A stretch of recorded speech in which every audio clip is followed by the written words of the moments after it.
It's Wednesday night, and you know what that means. Tell them, Canada Dry. It's 2 for 1 night at the Burger Barn. Yes, come on down. Yeah. Bring your grandma, bring your auntie, and bring the children down to 2 for 1 night at the Burger Barn. It may be beef. Look, I don't know about you, 2 for 1. I'm just bringing myself. Someone better hit that music.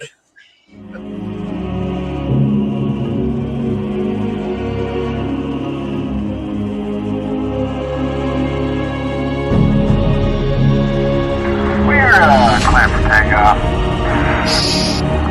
That's all systems go. Need that AFW logo up. Stat. You're watching the AFW Network.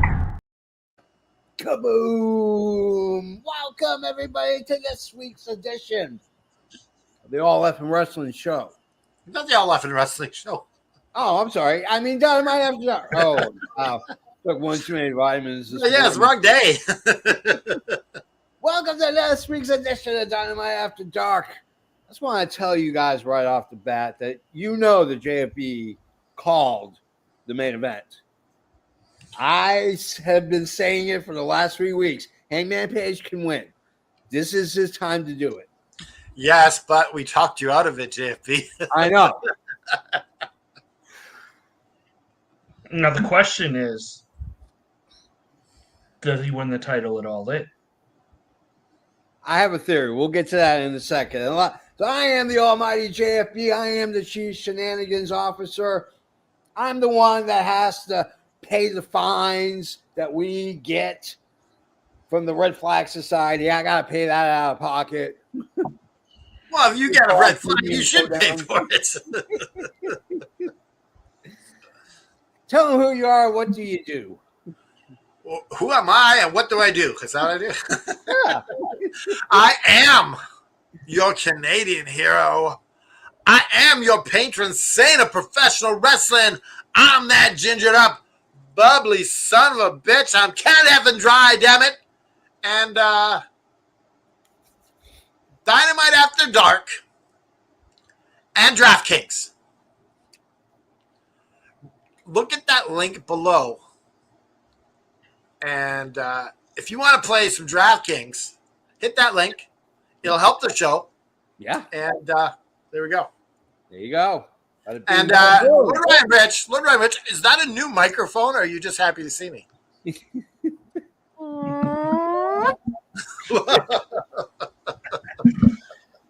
I'm sorry, my microphone has a mind of its own, folks. I am the Lord of the Manor. I am the official Miller Lite representative. It doesn't give us any money. I am better than your boyfriend. I am Lord Ryan Rich, and I've got a chub tonight for Dynamite. All right. I like the Lord. You're bringing back better than your boyfriend.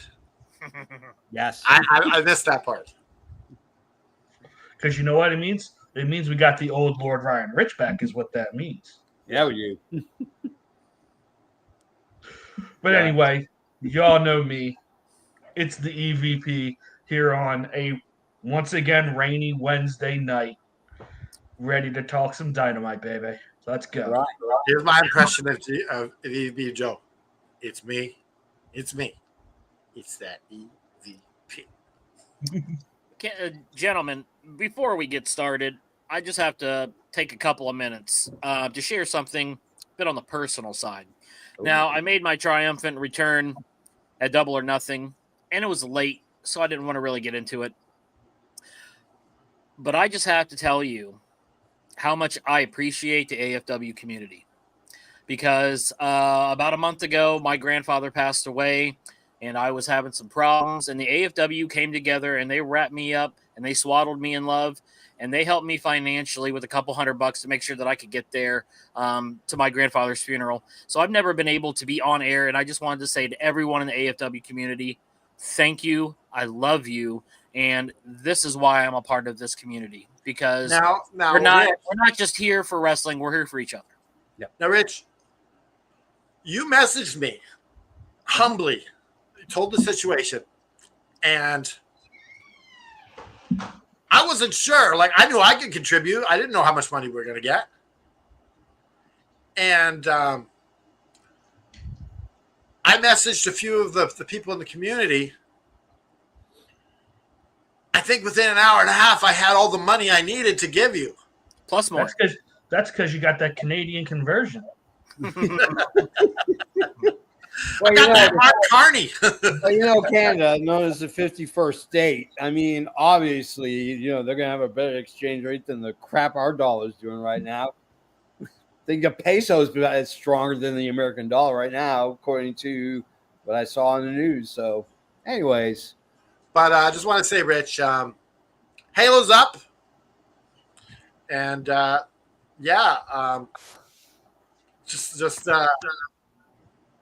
loved that. And I just want to say that I was so proud of the AFW community. Like, they blew me away, and I'm so proud of them. Cheers. Cheers. I just drinking water. Doesn't matter your beverage. Well, we are now off the exit onto a new highway. The road's all in. We are 45 days away, ladies and gentlemen, which means that we have time to create amazing storylines. Now, I wasn't part of the post game show. I gotta say this. When I saw the card for Double or Nothing, I was like, that's a burger of shit and a 24 karat gold bun. Like, you're gonna bite into it. The bun's gonna taste good. But anyways, what a freaking pay-per-view that was. Well worth the money. I do have to ask you, JP, did you watch our Sunday night review show? No, I have not. Well, let me tell you this. I bled live on TV. Yeah. Let me tell you this. We threw together some pretty A-listers like Lord Ryan Rich, EV Joe, and Byron Hinton was on the show as well. Jeez, I miss Trey J. Styles. Yeah. And how he announced he was never going to face me ever again because it was too stressful. Okay, so I said this on the show. Have you watched some of these other podcasts you see on YouTube or Facebook sometimes? Yeah. These guys are freaking grotesque. Yeah. Their freaking heads are like this. I mean, like, look at these people. We're damn good looking. hell yeah. Upon that point, I just want to say that last weekend when Lord Ryan Rich went to the liquor store to pick up his latest case of Miller Lite, several compliments were had on the luxurious chops that I'm sporting right now. It's very hot. It's very hot. It's very nice, but it's not Canada Dry's glorious beer. I'm just saying. It's getting a lot of respect in the streets. That's all I'm saying. Hey, I'm not going to put your chops down. If that's what. Respect the chops. Yeah. Real quick, I just was like, JFB, I know you haven't watched yet, but I promise you guys I will not get as angry as I was on I promise you that. Well, I'm not as So liquored up, so I probably won't be as angry. First things first. Yeah. The Red Flag Society is watching tonight. So behave, boys. Oh, boy. I ain't got nothing to be angry about tonight, so. I didn't even hand you a red flag for that. Dude, I'm shocked because I went off. So I like here's the cliff, and this was me. Hold on. I was jumping up right after him. Let me consult Lord Ryan Rich here, since he was on the show. Does he deserve a red flag for his actions? Absolutely not. He was completely within his right. Okay, there you go. I got to watch it because I thought it was probably one of their better pay-per-views within the last 2 years. EVP Joe was just mainly upset I was angry that Hangman won. That's the only thing I can. He loved the show. Well, let's go ahead and get to this. I tore our beer can in half because I was so angry. let's get this out of the way because Tiffany is going to hand out a red flag. She doesn't care. Shivani's in the ring. Give them all. And he calls in Hangman Page. Now, Hangman Page is cutting an amazing promo. Probably, again, one of his best. I mean, when you think that a guy who's not traditionally known to be a promo guy starts cutting promo after promo after promo, and they nail each and every time, and they get better, better, and better, where do you go at this point? I mean, he is on literal fire. Then Swerve comes out, which I thought was kind of interesting. It was interesting to see Swerve get involved because these guys have a history. We all know it. We've all lived through it. So he makes the accusation, you're working for the Bucks. And then they get nose to nose. Looks like there's going to be a fight, but oh wait, Will Ospreay comes out in the most babyest faced way possible. If this guy is AEW's Cody Rhodes right now.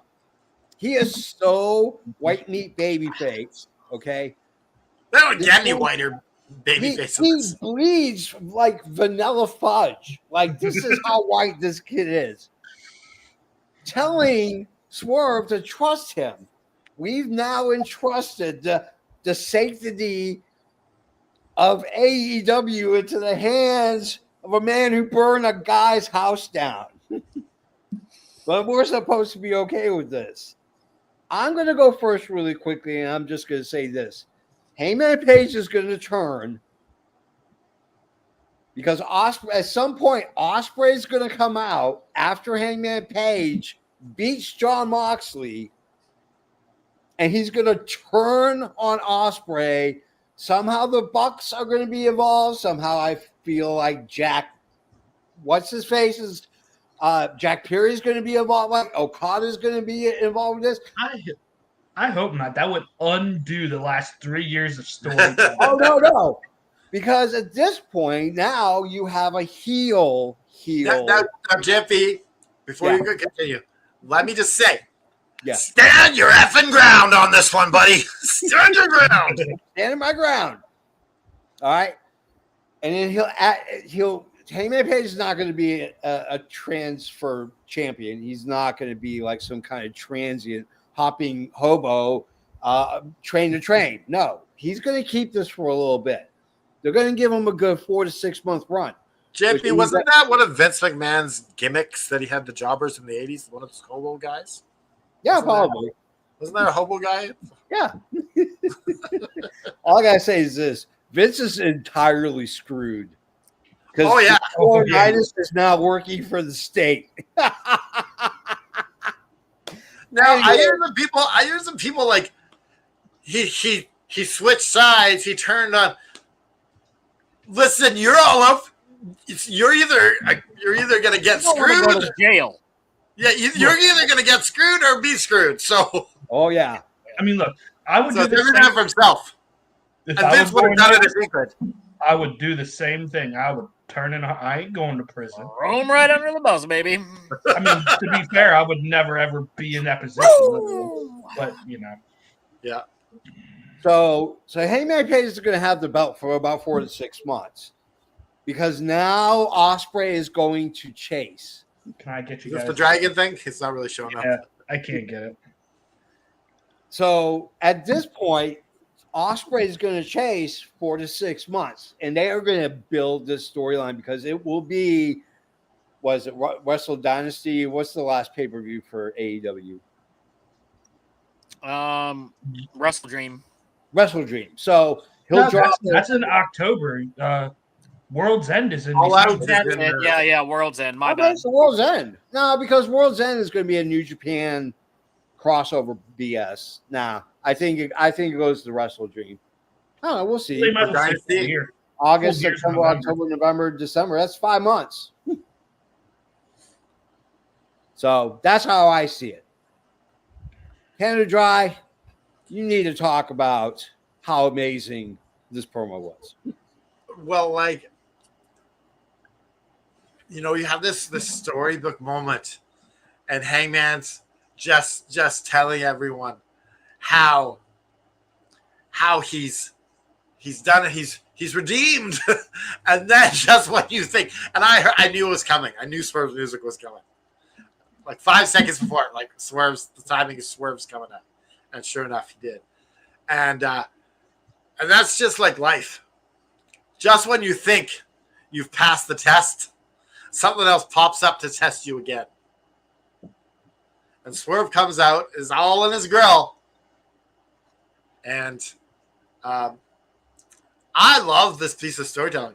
I was waiting for Swerve to say, I'm going to make sure you never win the belt. Because that's what I would have said. I think that these are AEW's top 3 baby faces right now in the company. Yep. These 3 are right there, are carrying AEW right now. Go ahead, Lord Rich. Tell us what you think. I think this is all rather boring because I don't like the fact that Hangman won. We've seen Hangman and Mox before. And tonight solidified why I feel that way even more. I will give all 3 of the wrestlers, they were all fantastic promos. Hangman had a lot of heart. Swerve came in. They had their beef, and then Will came in as the peacemaker. But to me, that's why Will should have won. If you're going to have a united front to beat the Death Riders, you've already shown that that's not possible. That's why Will's out there trying to get them to work together. There's already discord. You're 45 days away. To me, this just... Well, that's part of the story, Rich. Well, but to me, the part of the story is that they don't get it together in enough time, and Moxley ends up winning. Yeah, but let me finish. And then you wasted having Hangman go over on Ospreay when it's going to be Ospreay who's going to be the big babyface hero to begin with anyways. We've seen Mox and we've seen Hangman. We've seen Hangman be world champion. Do something different. Stop making the same fucking guy your world champion. Spread the wealth. We're tired of seeing the same dude. So for me, it takes me out of this because I don't care anymore. Yeah, but how long has it been since Hangman was the champ? It's been over a year and a half. How long has it been since Ospreay's been a champ? How long has it been since Orange Cassidy's been a champ? How long has it been since anybody's been a champ? There's only been like 5 different dudes. Swerve, Danielson, Mox, Hangman. Like, that's your big reigns outside of MJF. Like, it's all the same. They're just playing I don't even know. But Ring around the rosy. Yeah, or Duck, Duck, Goose. They're just picking the same people, and it's boring. You have the hottest babyface in the company strike while the iron's hot. This is the reason why I don't watch WWE, because they never pull the trigger when they're supposed to. And then you say he's the Cody Rhodes right now. Well, make him the freaking champion then. Well, Cody Rhodes had to wait a bit, too. Yeah, but he got the opportunity. He got the opportunity at the biggest stage and then came back. So if you want to have Ospreay lose to Mox and then come back next year at All In and do it, I hate that so much. I'm just saying. This is boring. I don't like it. Okay. Joe. This was great, except for Hangman is the biggest hypocrite that there ever was and ever will be. That promo he gave about being a babyface and all this and how it's about compassion for a fellow human beings. You don't have any for Swerve. You're a hypocrite. And it's evident in this. And I think that's going to be his, I hope it's his downfall. I think it would be for a more compelling story. This whole Hangman never truly hit rock bottom. Even when he was down, he was still winning. He was beating Swerve. He was beating everyone. He never always in the title scene. Bottom. Never.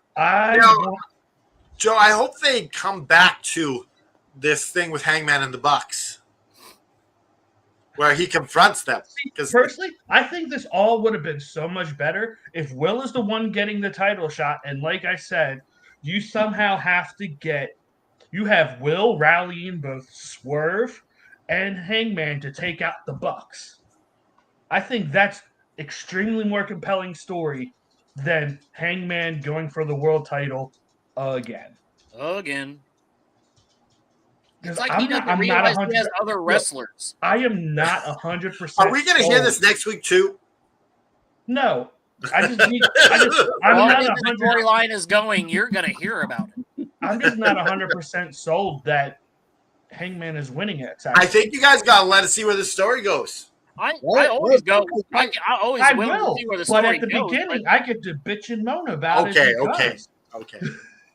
I watch and I'm going to continue to watch, I'm but gonna I don't call like you guys it. out and tell you I told you so. When you guys are beaming about this storyline, 2 weeks going into All In. Don't be saying that.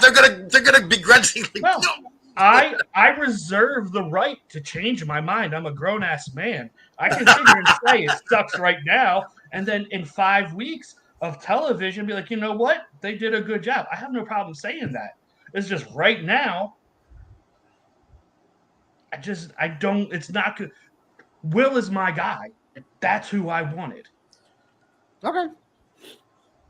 Go to a Double or Nothing recap video of Anarchy in the Arena, which I thought was the wrong team won. I'm just going to flat out say it. I That's think true, that too. the heels should have gone over. But nonetheless, it was an absolutely amazing match. It was one of the best matches of the night. It was, with the exception of let the bodies hit the floor. After about the fourth time, they should have let the bodies hit somewhere else. And They should have had some other new metal songs lined up to play. Yeah. This is what they should have done. Well, this shit costs money, yo. Oh, I know. But Tony Khan, man, he's got to pinch his pennies. he's got them. I know. I I just love Swerve's music. I was hoping Swerve would put on his music. Yeah. So we go to the Death Riders coming in a pickup truck. They arrive to the arena without Claudio. I don't know where Claudio is. Claudio is missing. He was the driver of the truck. Oh, was he? Okay. Yeah. Oh. Well, anyways, we get our first match of the night. Death Riders is going to be Gabe Kidd, John Moxley, and Marina Shafir. So it's a mixed tag match. They're going to be taking on Willow Nightingale, who I felt so bad for having her ear chained to the post. The whole crowd shouting, "Someone help Willow!" Yeah, I know. That's how old you are when people from the crowd are going, "Will someone go get a bolt cutter or something?" Could you imagine a bolt cutter that close to your ear? God. I thought Statlander was going to help her out. I did too. That would have been cool. Yeah. But we get Speedball Mike Bailey and we get Mark Briscoe. So obviously we're going for high flying, crazy, happy. That's what the name of that team should have been called. Caleb believes Gabe Kidd is a good fit in the Death Riders. Yeah, here's the unfortunate part. In about 45 days, that whole Death Riders thing is just going to come to a screeching halt. Poor Gabe Kidd is a man without a country at this point, my friends. Just saying. I don't even think, even if Mox loses the title, I don't think it's the end of the Death Riders. I think that comes at blood and guts, personally. Yeah. So, Canada, your thoughts on the first match? Which one is this? This is the trios, the mixed open trios. This was good. We got Gabe Kidd and the Death Riders. Who's on the other side? Willow, Speedball, Mike Bailey, and Mark Briscoe. Oh yes, yeah. This was a good match. I'm giving this a halos up. It was entertaining. What more can I say? Or Ryan Rich. The match was fine. It was okay. I enjoyed Willow and Marina in this match. Yeah. As a matter of fact, I thought it was a really strong night for all the women on the show. Yeah. Which is a continuation from Sunday. Yeah. Which, God, Tony Khan, thank you for finally listening to us and making the women more important, because you got plenty of people there that are good enough to put over. So we appreciate you listening, TK, home Illinois guy. What's up? I think Gabe Kidd needs to put a shirt on or get his tattoo filled in, or take a juice cleanse, do what he's got to do. It just wasn't a good look for him tonight. I didn't take him very seriously. Like, I took pepperoni nipples more serious than I did him, so that's got to tell you something coming from me. But the match itself was fine. Rich, is this a Halo's up or a Halo's down for you? This is just a Halo. This is a purgatory. Purgatory. Yeah, we'll do purgatory. Right. You needed a match like this after the opening that you had. Yeah. You had to have a high impact, high energy type of match, because it wouldn't have worked well if you just would have had a slow burn technical match right after all of that promo stuff. So I like the style of match of where TK placed it, and the match itself was fun. Yeah. All right. Joe.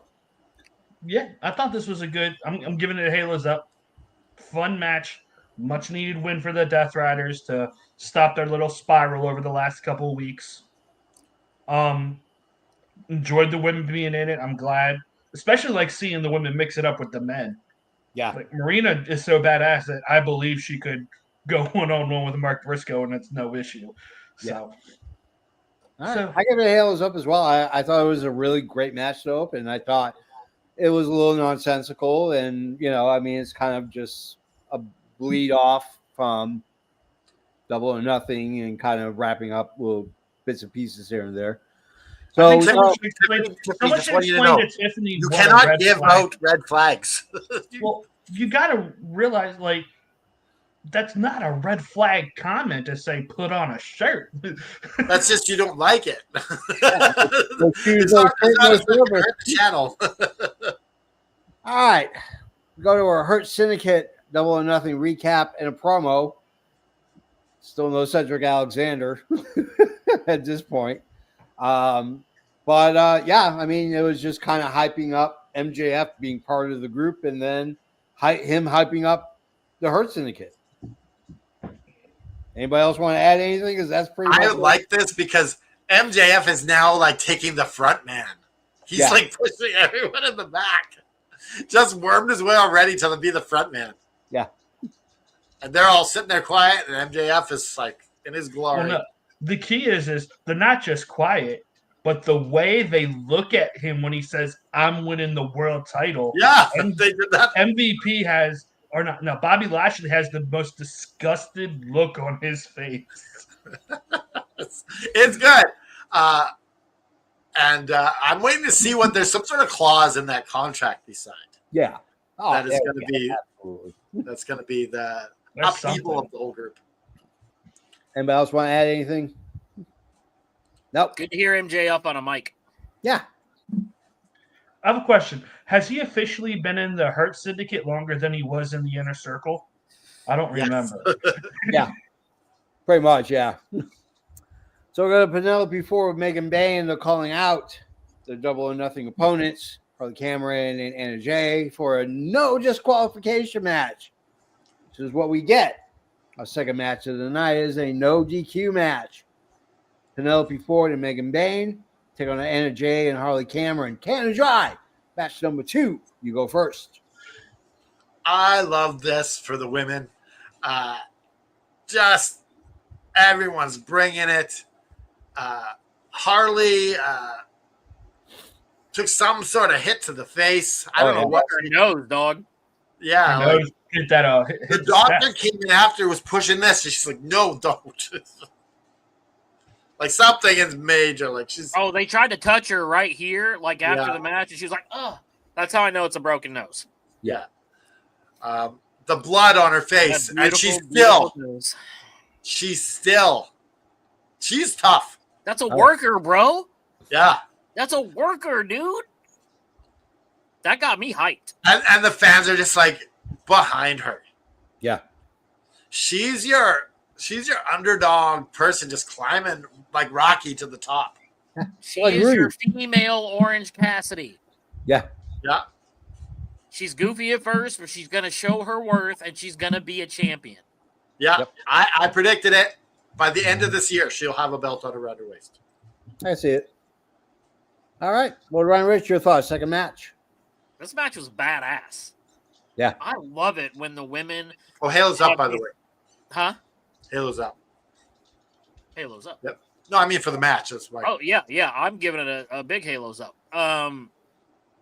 But it's all I love watching it when the women get into the street fights because they want to do it just as much. They want to prove their worth just as much as the guys out there. And I thought this was a good continuation from Double or Nothing and everything else they've been going on with it. And then Anna Jay got messed up too. Like, it was just fun all the way around. I enjoyed it. Yeah. Joe. Okay. First, I want to point out the trash can lid that Penelope was holding. Yeah. It said Mega Bad on it. Mega It was a badass artwork on that. Yeah. On that trash can lid. But yeah, you know, it's hard not to enjoy just an all-out hardcore match like this. Yeah. It was fun.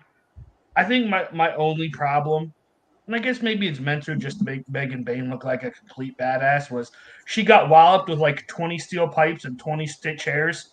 Yeah. And just didn't sell it at all. Yeah. I think that's part, like, I don't like that. You should have her like fall down to a knee, something. Then you can build back up to be the monster that you are. Yeah. But other than that, yeah, like freaking Harley Cameron, I imagine we won't see her for a week or two to let her nose heal because that thing is busted. Yeah. But other than She that, needs to come out with like the mask that Brutus the Barber Beefcake had. oh, yeah. Or like the one that Virgil? Cody Rhodes wore when he was Yeah. undashing Cody Rhodes. I think that'll be fun. I hope she does something like that. That would be great. All right. But yeah. Phantom of the Opera or something. Yeah. So yeah, Halo's up. Or she puts on the mask and she uses the puppet to do all her talking. Oh, that would be great. Yes, do that. Oh, that would be hilarious. Oh, all right.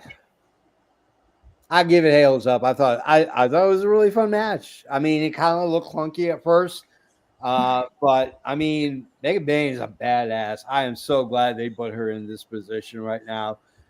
It's going to be a slow build for her. It's going to be a slow build. I mean, basically, I think the reason why we will never see Camille back on TV in AEW anytime soon is because of Megan Bayne. I think they scrambled and signed Camille, and we're like, Then they had buyer's remorse. yeah, we're like, is there a lemon law for this? Can we cash that in? Get So you know what Camille should have done? She should have said, "I'm only signing if I can wrestle in Markova on my first match." Yeah. Just like get some Markova made her look like $1 million. So go to Monet. She's in a hoopty or a lowrider. Then we go to our third match of the night. Real quick, can I say something? Yeah. After that, I went on Facebook and like someone put a picture and someone underneath of it commented said to really get all the heat, Beyonce she should have came out to Beyonce's The State Texas. Okay. That would have been hilarious. I mean, obviously she didn't do it, but Yeah. Imagine she comes out to a Beyonce song at All In. I don't think it's a coincidence that she called herself Beyonce tonight. Yeah. Or maybe Beyonce plays her to the ring. Sings her. No, I don't want to You know hear what, that. I'm though? there live. I'm just saying though, if you talk about ratings and you announce that Beyonce is performing for her live, your pay-per-view rates just went. Well, that's not going to happen, and I'll tell you why. Because All In is on the 12th, and on the 13th, when WWE is doing their Evolution pay-per-view, Beyonce is performing that same night right next door. Yeah. That place is going to be hectic as hell. Yeah. You ain't going to be able to drive anywhere. Talk about parking, jeez. Yeah, I know. And it's in Atlanta. Traffic's Beyonce is bad enough. actually into wrestling. Really? That's cool. I've never. Good for her. At least she has some Yeah. taste. So let's go to our third I match. think Beyonce just got a little bit more hot, if you ask me. No, because I mean- think she's a WWE fan. It can't hurt. Anyway. No, but just the idea that you could sit and watch wrestling with her. Oh, when you're not going to P. Diddy parties. Oh. I mean, hey, My boy Tyrese Halliburton gonna be in WWE 2K25 as a downloadable character, so I'm like, hey, I might have to buy it just for that. Really? Would you buy it just for that? Hell yeah, bro! Pacer strong, baby. Yes, sirs. Dude, I will admit, like, I was so glad when WWE 2K games brought back GM mode. Like, I love that's my favorite part of the game is the GM mode. I don't care about playing the actual matches. I haven't played a WWE video game since 2K14. I have 2K22. You I know think is what? the last one I got. Other than them adding in GM mode in like 22, Yeah, it's the same game. You ain't missing anything. yeah. It's always the same game. It's like when you have Madden, they just update the rosters and that's it. Pretty much, yeah. So should I announce what's in the flower shop tonight? Yeah, what's in the flower shop tonight? All right, so Ooh, I have a good one for another week. for another, like you said. Well, you already have one, so that's why. Okay. Yes, you'll have to let me know afterwards. So tonight you're gonna tell me your favorite gimmick jobber.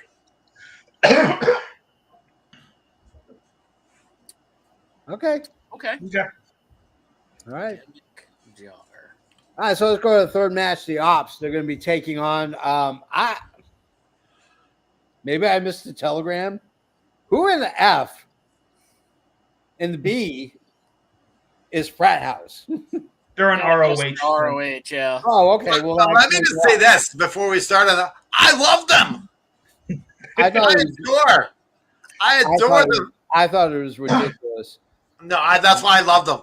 As a lower card team, giving them such a fun gimmick. They're just collecting more. I love that for them. Like, I'm excited. I think the gimmick is stupid. I think it's ridiculous. This is 90s WWE booking. Is creating this is Spirit Squad. That's 2000s JFB. Worse than the 2000s. This is the closest thing they are is the Spirit Squad. All right, Cannon Dry, go ahead. Third match of the night. I loved it. Like I love the Frat House. Like I love when you get these guys that are lower card, but they have some personality and they get to shine. Yeah, they're eating a lot of losses. But you're gonna love them while they're doing it. They're doing some Red Rooster shit here. Halo's up. Lord Ryan Rich. Whether we win or lose, we boo. I'm so glad you understood what he was saying because I had not a clue in the world as to what that guy was howling out of his mouth. Yep, that's what he was saying. That part was funny. The match was a very, very squishy match, which I think is kind of funny because Preston Vance used to be that guy. Yeah. And it just shows you how not having a story or a character or charisma will really just kill your wrestling career. Yeah. But honestly, this is kind of the best place for him is to be a frat dude because and Griff Garrison as well. And Griff Garrison, he was in the varsity whatever. Well, he's a frat house dude now. Yeah, makes sense, right? So like that all makes sense to me. And then Cole Carter, he looks like a bro. So like it all makes a lot of sense to me, like placement wise. I just don't watch ROH, so to me, it just seemed goofy. But the match itself was fine. Halo's up, lots of spine busters. Yeah. Yep. Because we're black and jacked, right? Well, the last one though, that Cole Carter was a complete dumpster fire, and that was the one that ended up getting the pin. And I was like, pick him up and do it again, just one more time, just so it looks better. But even still, it just shows you how strong Powerhouse Hobbs is. Because even though Cole Carter screwed up, that man just said, "I got this," and went. Poof. I still would have liked. Who's your favorite person in the Ops? Favorite? Yeah. I mean, Joe.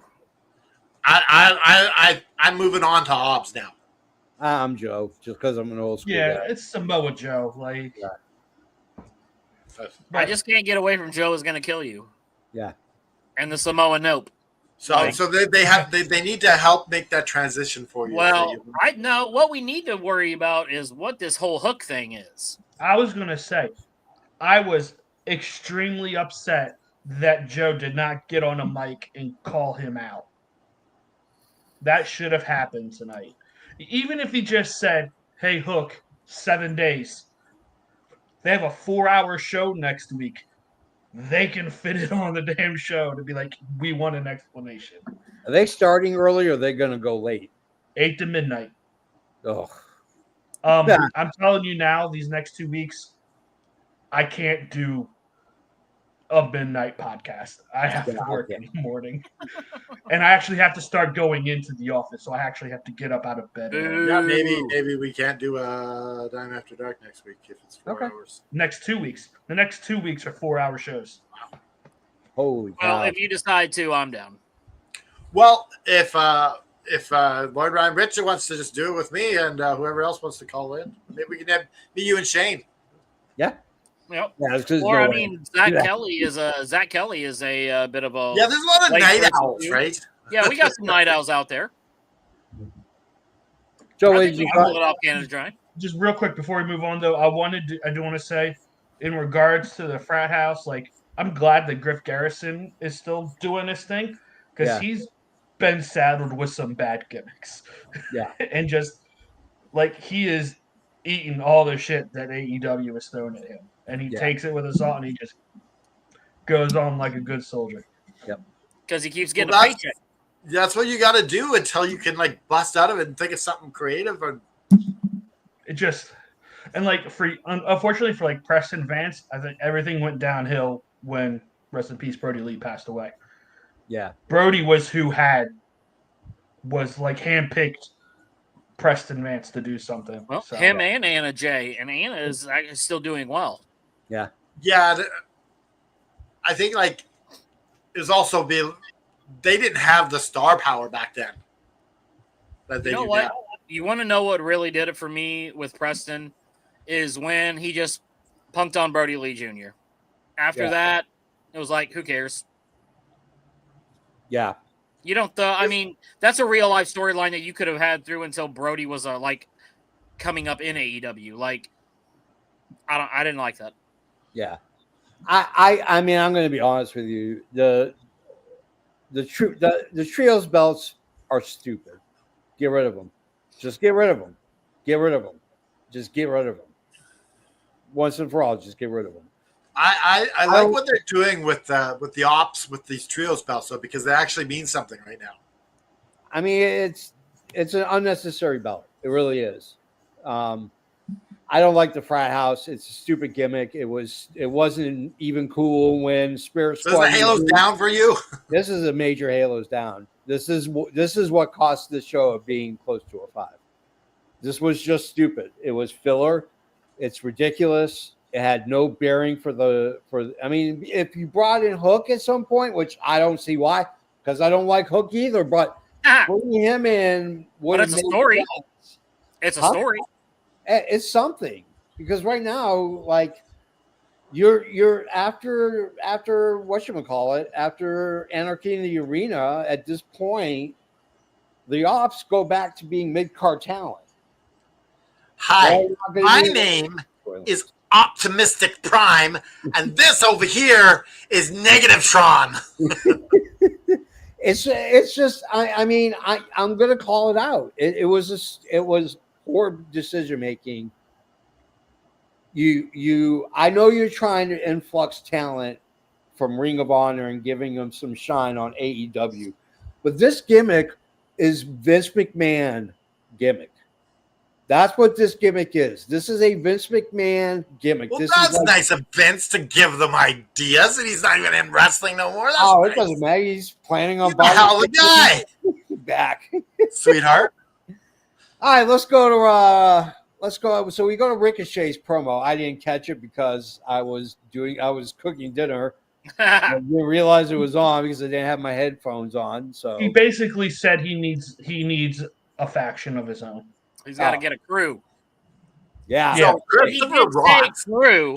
Guys, I just want to say something really quickly. Christopher Rotz says, "Hey guys, hope you guys have a good night. We over at AEW All In." But this guy, okay, so you know I show Natalia Markova pictures in the chat sometimes. Yeah. Every single time, he's like, "Who is that?" And every time I tell him it's Natalia Markova, and he's like, Is she single?" I'm like, "Yes, she's single, but you can't date her. She's a wrestler." Like, yeah, every single time. I mean, you can, but you have to withstand the figure 4 leg lock first. Yeah. She'll break your back, yo. Then she'll break your heart. She'll hit you with the She'll break your German back. suplex That's a shirt. and pin your chances That's a of shirt. Break your back and then break your heart. So we go to Renee. She is in the ring. I thought there was going to be Mercedes Moné, but nope. I don't know why, but it was Jamie Hayter. Hayter comes out and they're talking about, where do you go from here? Like, you know what? I've been asking myself that same question since December. So where do you go from here? And then all of a sudden the lights go out for a very long extended period of time. And they're pointed at the Tron and it says it's Tekla. She is the misfit from Stardom that supposedly slapped the boss and she got fired. And now she's here.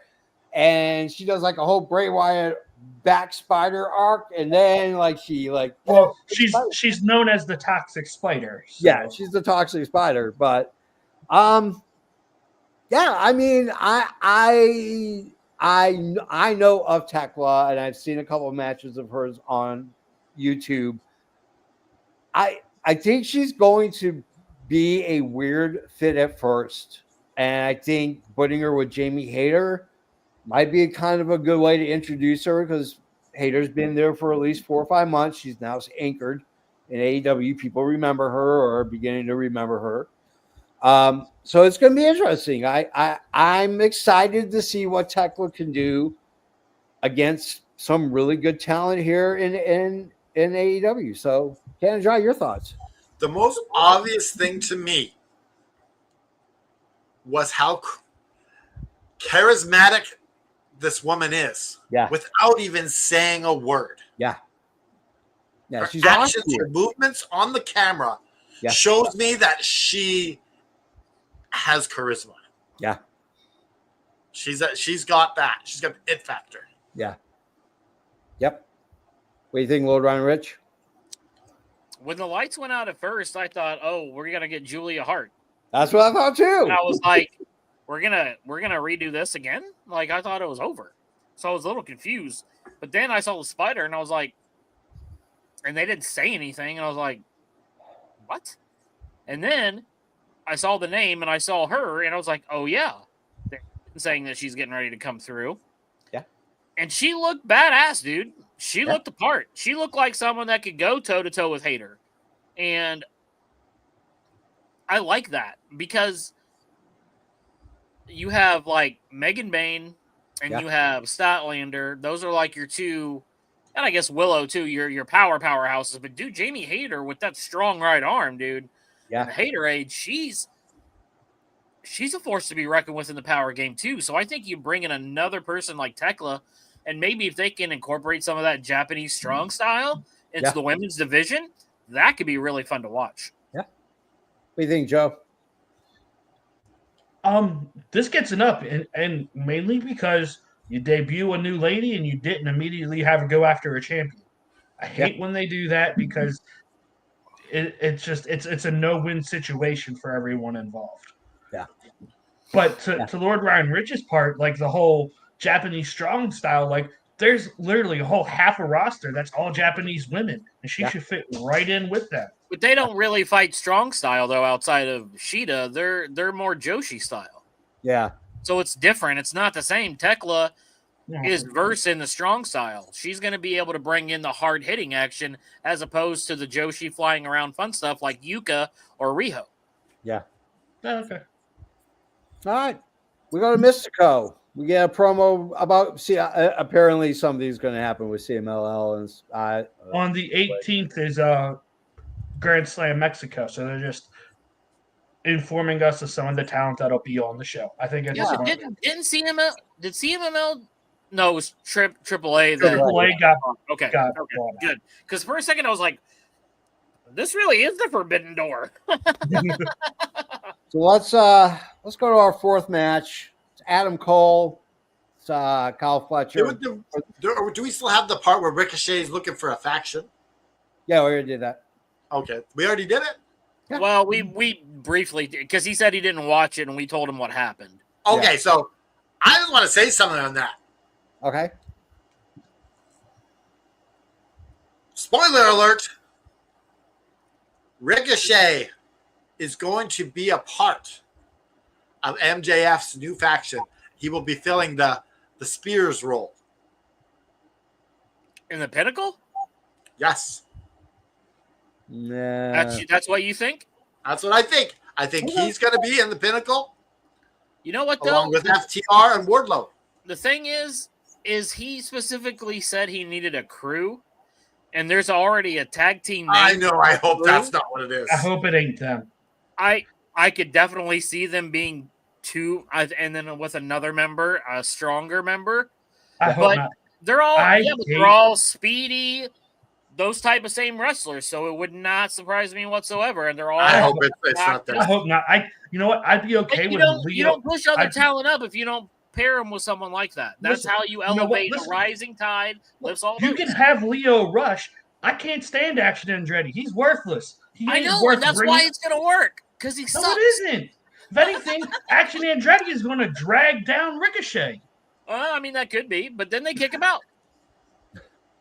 God. I think we just do my idea better. I'm just going with context clues. That's all I'm saying. Yeah, I know. That's why I said I hope it ain't. Well, wouldn't you? Doesn't Ricochet fill that Sean Spears spot perfectly in the Pinnacle?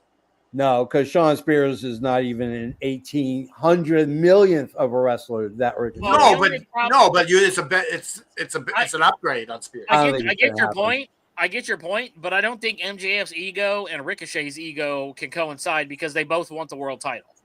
I don't see them fitting together. As long as Ricochet gets the title, he doesn't care at this point. That could be. It could be. I don't know. I mean, I could see it now. Ricochet wins the world title, and MJF pulls a Triple H with the thumbs down, and he gets electric chair dropped.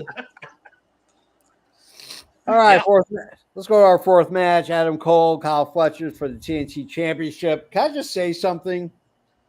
Back in the y'all remember back in the day when the TNT title was almost as prestigious as the World's Championship? You want to know when that was? Before there was a Continental Championship, before there was an International Championship. It's because it was the only other singles title. Yeah, it is tarnished beyond polishing. I couldn't even remember and totally forgot that Adam Cole was the TNT champion. That's how crapped on this title belt is. Canada Dry, you go first. I thought this was a really good match. I thought that they both brought a little bit of an appetizer. Like it wasn't everything they got, but it was an appetizer to wet your whistle to want more. I love that they beat the shit out of Adam Cole, and to me, this is a big old Halos up. Go ahead, Rich. I'll give the match a Halos up, but I have a hard time believing that Kyle Fletcher, the guy who almost took out Ospreay and got to the finals of the Continental Classic or whatever it was, has so much problems with Adam Cole. Like, I think when you have to pair up matchings, it has to be realistic. And this to me is just not realistic. Like, to me, Adam Cole should have went down in 5 minutes because that's what the Protostar has been doing recently in singles matches. So it just doesn't make sense to me. I think it's smart to have Hamilton come in and like for the DQ basically, because then it gives Fletcher the clean. Well, I didn't get pinned. I didn't get anything else. It saves Adam Cole from having to eat a loss or anything else. It does further the story along as we see a couple moments after the match. And but it's not a believable match to me. I wish they would have had a better opponent. Yeah, or better just a better matched opponent. We'll say that. Yeah, Joe. I have to disagree with you there, Lord Ryan Rich, because as in any sport, yeah, you have the guy who's on a roll in Kyle Fletcher, but even the champs hit a speed bump every once in a while. They do. And this is what AEW does. They tease out a little match, just put out a little bit just to see how the fans will react. And then we get the match that goes in the fourth gear. Personally, I'm more interested in Kyle Fletcher's promo that's in the back later on in the show. Yeah. That has me more intrigued. Yeah. Well, yeah. I know some of y'all like, the TNT. The only way to make the TNT title better, though, is you got to start telling stories with it. You don't just keep ignoring it. Yeah. So. No, but in order to tell the good stories, it needs to be on the right person. Yep. Maybe this is the start of it. Yeah. I mean, Adam Cole has not done anything outside of the double thing with MJF, which MJF carried him. Adam Cole has been underwhelming. I'm getting the sense that you're not an Adam Cole fan at all. Who, me? Yeah. No, I don't have a problem with Adam Cole. When he first came in, I was hyped. I was excited to see what he's done. It's just after everything I've heard about him from NXT and hearing about all the past of what he's done, it's just underwhelming. I don't feel like he's I'll be honest with you. Done that much. I get the feeling that Tony Khan is like a Triple H or a Vince, where if you get a push and then you get injured, you're just kind of sidelined for a bit. Like, well, it's like your best availability. Your best ability is your availability. So absolutely. No, but even the fact that he's got the TNT Championship shows us Tony Khan's faith in Adam Cole. No, yeah, and I understand that, but like, there's no belief. Like with him and Max, that was a fun story. That's someplace that you put there where they both could shine. I don't see anything like that with he had fun with Orange Cassidy. That was fun while it lasted. But outside of that, name me some memorable things that Adam Cole's actually done outside of getting hurt. Not much. The promos he did while he was hurt. The world title matches. I'm just saying, not much. Yeah. That's all I'm saying. For what the hype was and for what he allegedly was getting paid when he got signed, and for everything else, through all the injuries, it just seems like a little bit of a letdown. And I feel like maybe this looks like we're going to all in with the Protostar and Adam Cole. It very well could be. Yeah. Which might be a really good match. Yeah. It could be great. I mean, to me, this match didn't make sense at all. I mean, it was building to it, obviously. I mean, we were getting the shenanigans between the Paragon and with the Don Callis family. So, but it doesn't matter if it's for the TNT title or not, because that's the story you're telling. Yeah. So, I mean, for me, this is Halo's purgatory. It didn't make sense. It was not a bad match. The shenanigans afterwards, Brody King, Josh Alexander interferes. He comes in, then Brody King comes in, and then Brody King, and which leads to our next match, which happens to be Brody King versus Josh Alexander. Did Joe go? Yeah, Joe went. Joe, yes, their thoughts. Were you Halo's up or Halo's down on this one? I'm gonna go purgatory because, like I said, I don't. This wasn't designed. The story wasn't designed to be a great match. It's just a further along. Yeah. Did you give it a down or an up, Rich? I gave it a Halo's up just because I respect the work in the ring. It's not their fault that they're being put in a story that doesn't make sense. Yeah. So I can't fault them for that. Yeah. So our fifth match, it is the main event match. It is Brody King. It is Josh Alexander. This is for a entry into the four-way next week against Kenny Omega for the International Championship. Right. His story with MJF was good. What else? Yeah. So He also thinks Hangman Adam Page is the best storyteller in the industry right now. Well, now I know I can't trust your opinion. I mean, that's not a fair statement to say, especially in wrestling. Well, he's a big Adam Page fan, so I understand that, but in wrestling, it takes two to tell a story. Yeah. So Adam has been a part of a lot of great stories. But maybe if you means don't like have the talent to bounce off, it doesn't matter. maybe he means like Bret Hart, an in-ring storyteller. Well, I don't think his it's- two best storytelling was with Omega when they were the tag champs, and then how they went against each other after he turned, and then with Swerve. So in both instances, you're putting him against A-level talent that he can bounce off of, so they can make each other look really, really good. yeah. All right, so let's go to our main event. Ken Dry, you go first. This says Brody King King versus and, Josh Josh Alexander. Alexander. Josh. Yep.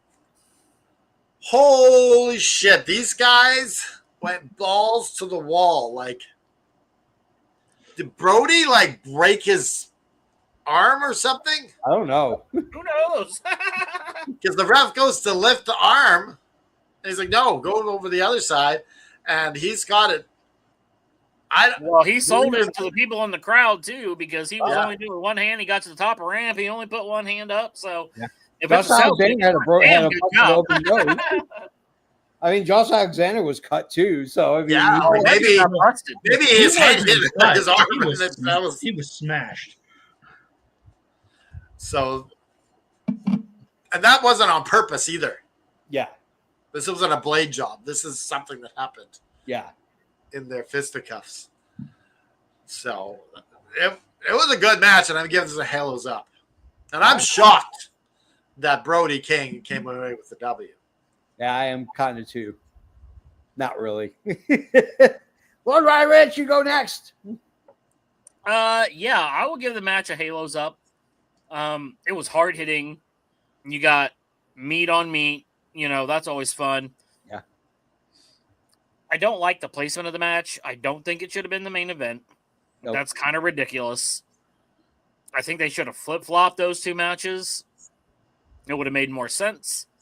And it would have made that TNT title match seem more special. Like, you'd think that there's a chance it's going to change hands. Exactly, because if a title match is in the main event, you know there's a possibility that it could change hands.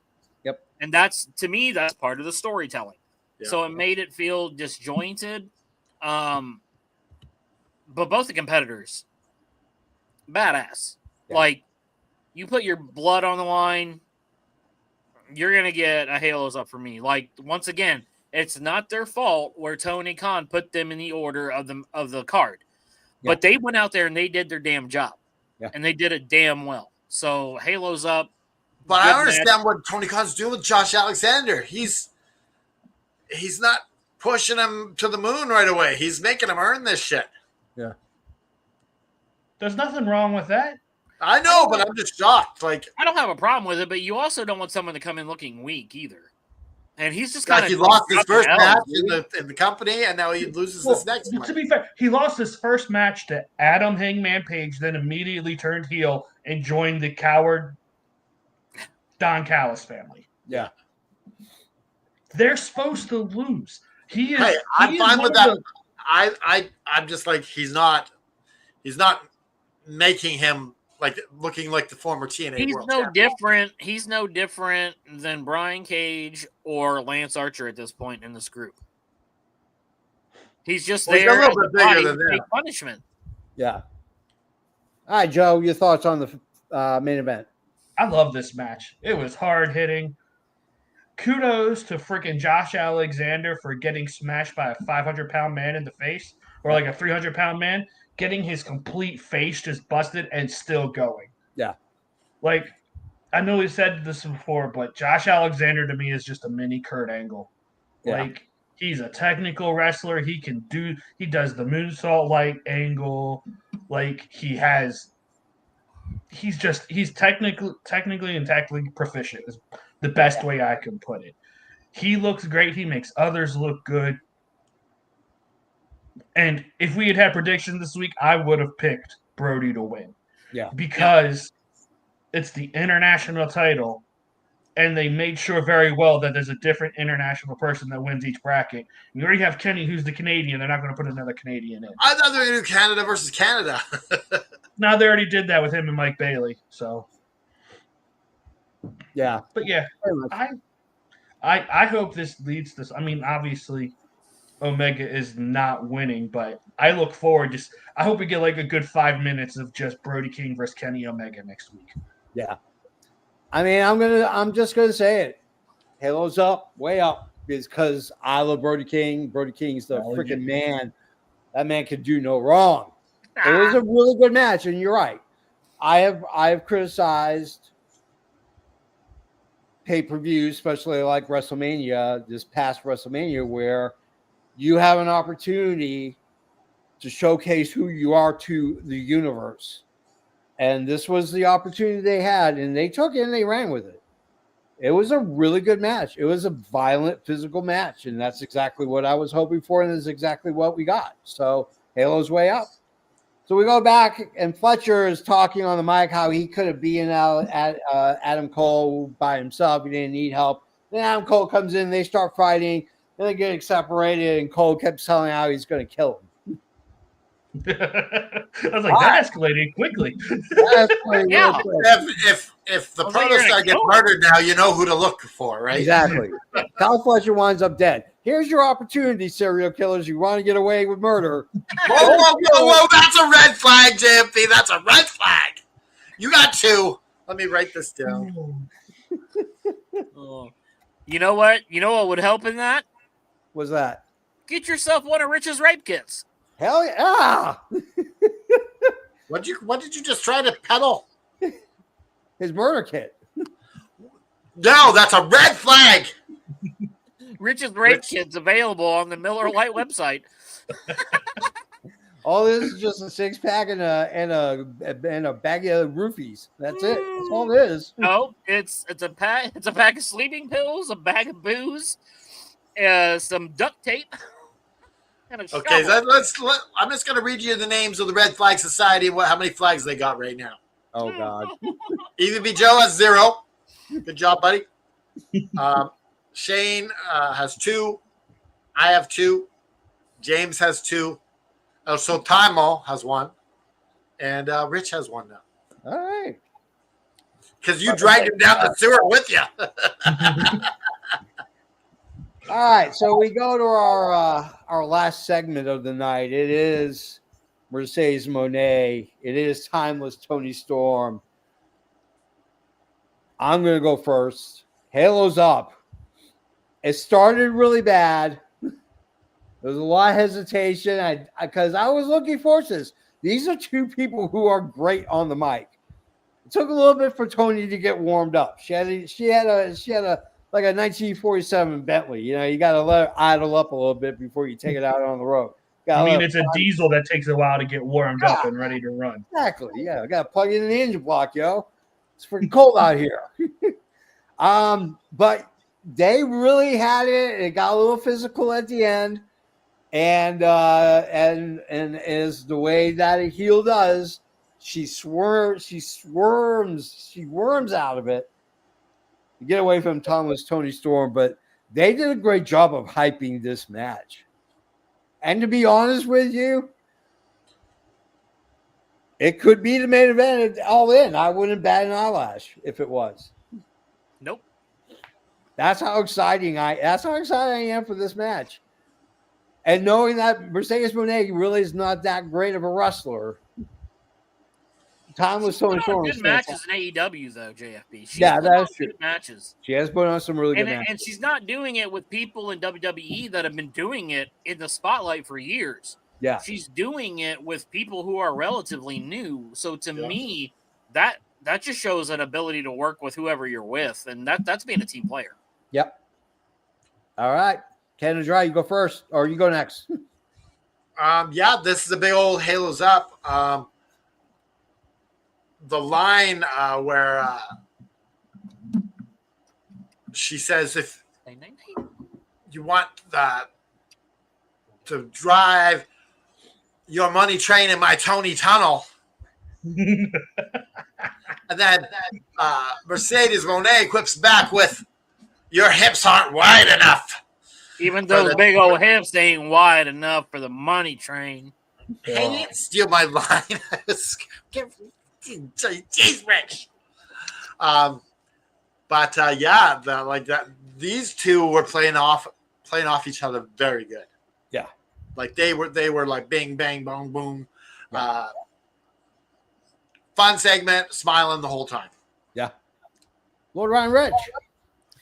Well, this is a giant halos up, and my favorite line is, "Mercedes, I do believe you are the greatest of all time, but I am timeless." Yeah.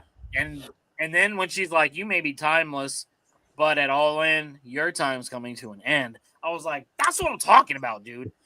That's what I'm talking about. Like, I agree with JFB. I don't think they're brave enough to do it, but this match could absolutely be the main event. And if it's not the match leading into the main event, I'm going to be mad.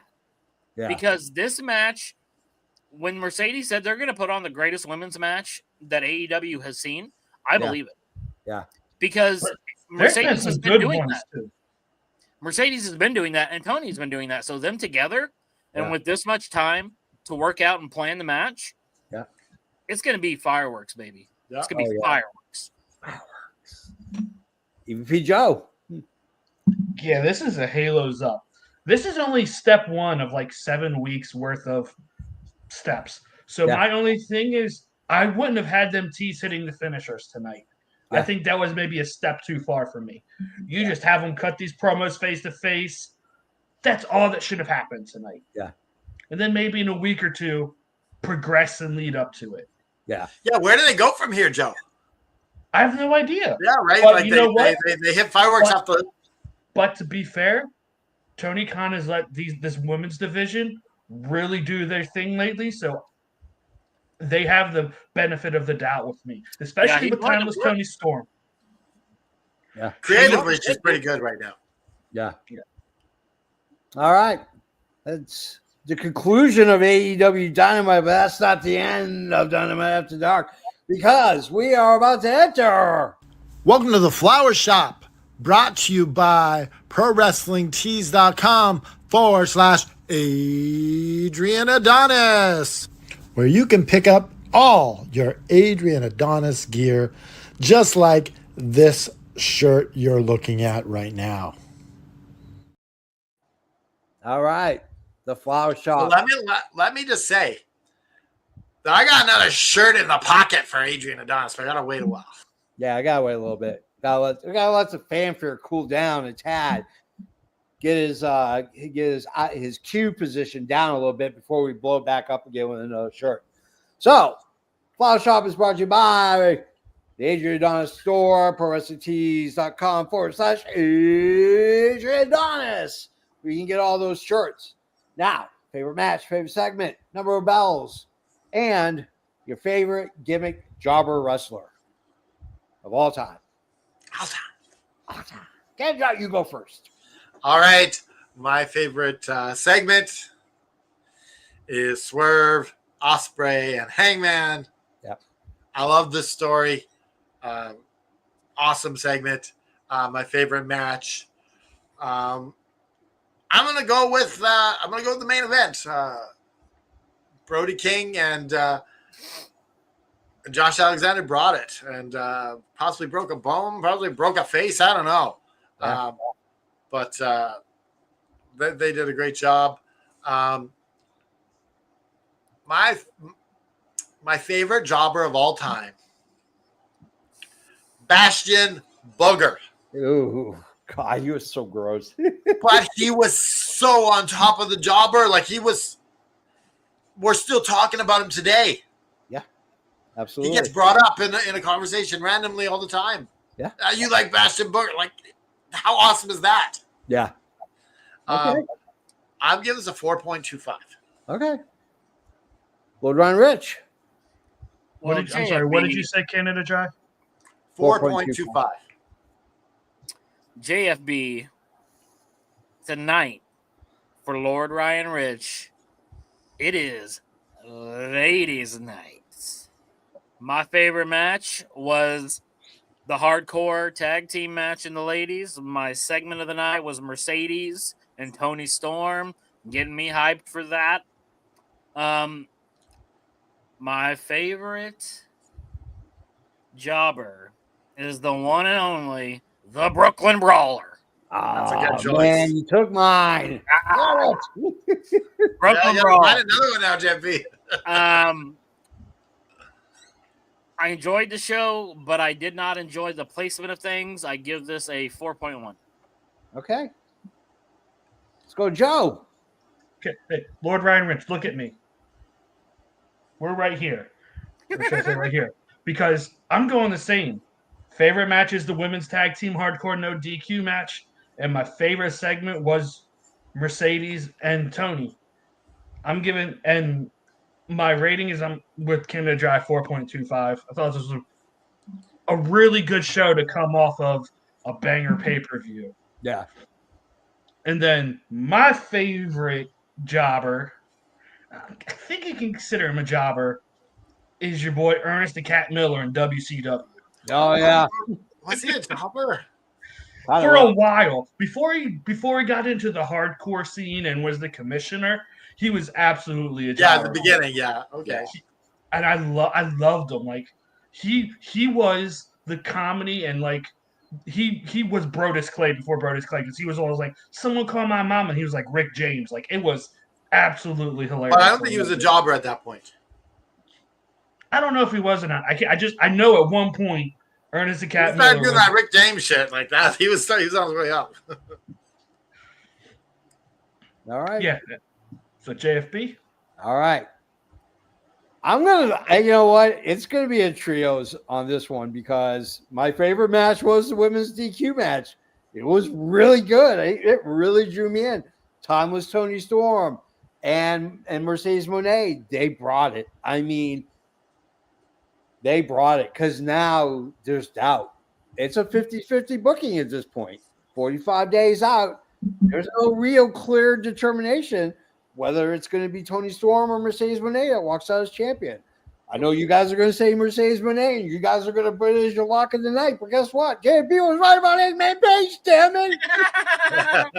I will say, I hope they do with this pay-per-view what they did with Double or Nothing. Because all the reports are like, no one knew who was winning the Owen, at least between Will and Hangman, until a couple days before the pay-per-view. Yeah. And I think that made for such better storytelling. Yeah. Yep. I'm going to give the show a 4.26. Oh, you both of us. Yeah. So my favorite jobber of all time, you know, it's funny because I was going to say Brooklyn Brawler because I've met that guy more times than I've met my parents. I mean, like this guy, when I lived in NYC, this guy was pretty much all over the freaking place. I mean, it's unbelievable. He was just fun. But I'm going to go because, you know, we're getting ready to ramp up towards the end of the NHL playoffs. We're in the conference final. It's the Goon. I love the Goon. I mean, you know, he had to wrestle in hockey jersey with his shoes painted to make it look like he was walking on hockey skates. So I'm gonna go with the Goon. I was gonna go with the Monty, but he actually had a championship. The Mountie was a champion, so he's not really. Yeah. So you know who my honorable mention was? What? Aldo Montoya. Oh.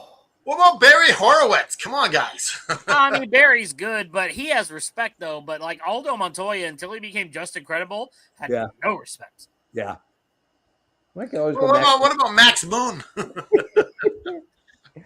Yeah, what about the Red Reaper? Oh, that loser, that idiot, that moron, that pedophile. Duke the Dumpster Drosy. Dude, honestly, the biggest one probably ever is Virgil. Yeah, pretty much. Well, saying Dumpster Drosy because he actually got sex charges. A lot of jobbing too. Yeah. So what's our cumulative score? 4.215. All right. That is now the end of our show. Now I got to go ahead and start hawking some junk onto you.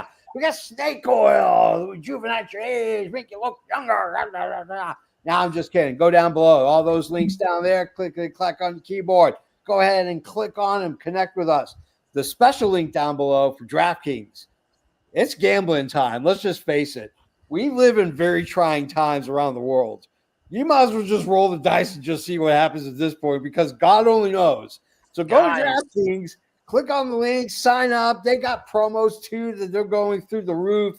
You bet $5, we'll give you $500 if you don't win, or $300 in bets if you win on your $5 first bet. And on top of that, guys, it is the NBA Eastern and Western Conference Finals. There is no better time in the summer, if you're not a baseball fan, to pony up a few bucks and try your hand at winning glory.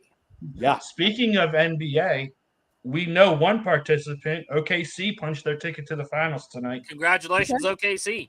All right. But we have some shirts to sell, too. Yeah, so if you want to get some t-shirts, ProWrestlingTees.com/effing wrestling, where you get all your effing wrestling gear like that guy and that guy right below me. Come on down. The Memorial Day sale is over with, but that's okay. Pay full price. We're not gonna boo-hoo about it. Don't want to save some coin. Pay full price. You missed your shot. All right. So on behalf of Canada Dry, Lord Ryan Rich, and EVP Joe, I am the Almighty JFB. And sometimes in life, stuff gets hard. We all have that moment where stuff is hard, where it's hard to kind of see up. You're looking down. Yep. Grief is everywhere. But the promise that I have for you, it's not going to stay that way. Yep. Even though it's pouring right now, the sun can come out tomorrow. The thing about it is, it's okay to be down. It's not okay to stay down. You got to fight and you got to kick out. Yep. And one way to do that is reaching out to your friends, your family, community. Just say, listen, I'm having a hard time right now. And reach out to your church. Reach out to us. Yeah. We will help pick you up. Yep. Dust you off and put one foot in front of the other. Raise your fist in the air and put that devil in a sharpshooter and just keep fighting.